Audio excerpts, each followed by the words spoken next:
সন্ত্রাসী সোহেল বাহিনীর গুলিবর্ষণের ঘটনায় রায়পুরা থানা পুলিশের সংবাদ সম্মেলন।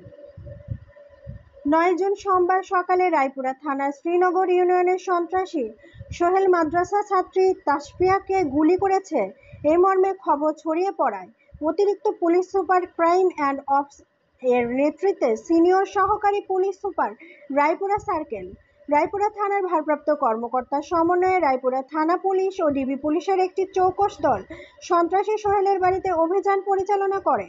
এ সময় সন্ত্রাসী সোহেল পালিয়ে গেলেও তার বাড়ি থেকে ডিভিআর, কম্পিউটার, মোটরসাইকেল ও বিভিন্ন ধরনের দেশীয় অস্ত্র উদ্ধার করে পুলিশ।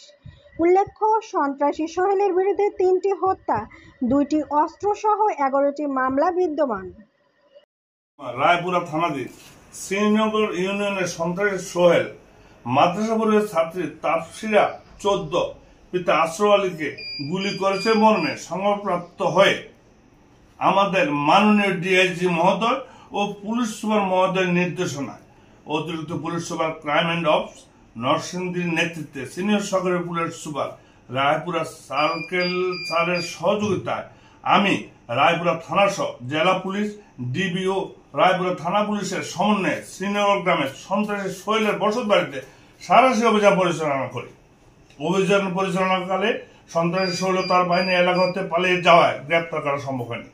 সন্ত্রাসী সোহেলের বসতঘর হতে দেশীয় অস্ত্র, টেটা, বল্লম, চাপাতি, দা, ছুরি, লোহার pipe, laptop, mobile, motorcycle, DVR ইত্যাদি উদ্ধার করা হয়।